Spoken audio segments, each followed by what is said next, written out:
No other country has tried to control COVID. Nobody has taken really tough measures to try to stop this spreading through the population. China's zero COVID policy sets it apart from much of the world. It has some of the toughest measures on the planet, with lockdowns, travel quarantines, and mass testing.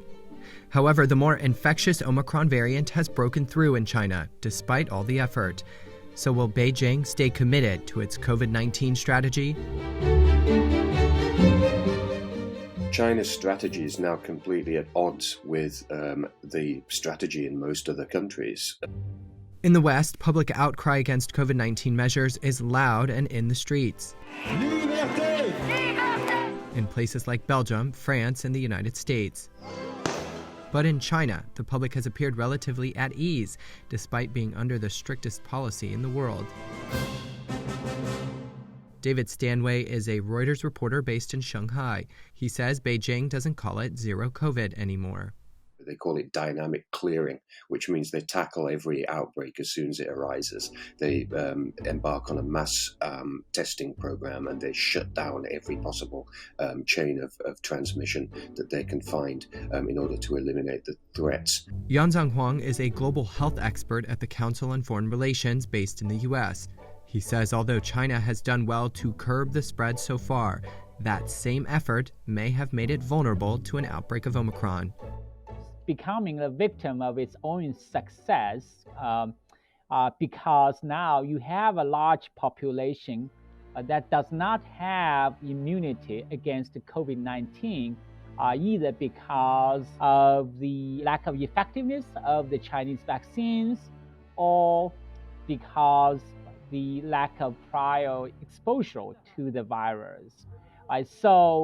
That makes the population, actually, most of the population, vulnerable to the spread of Omicron variant. China is also one of the world's largest goods suppliers. With transportation and exports at a standstill, global supply chains have been disrupted.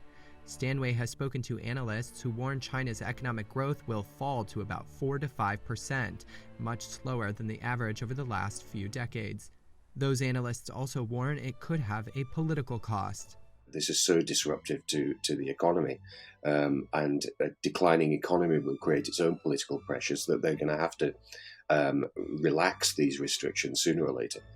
The managing director of the International Monetary Fund called on China last week to reassess its zero-COVID strategy, calling it a burden on both the Chinese and the global economy. China defended its stance and instead pointed fingers at the West, saying countries were irresponsible for not imposing the same strict controls.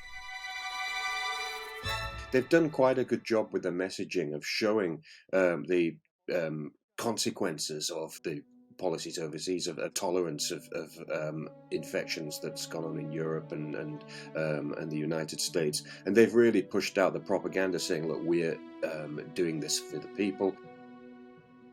The message hasn't changed. China appears committed to the zero-COVID plan. There are important dates approaching, however. Chinese President Xi Jinping is expected to win a third term in office during the Communist Party National Congress.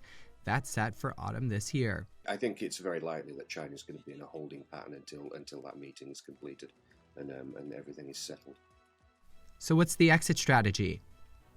I would hope that after the Winter Olympics, they are going to introduce more flexibility into its pandemic response.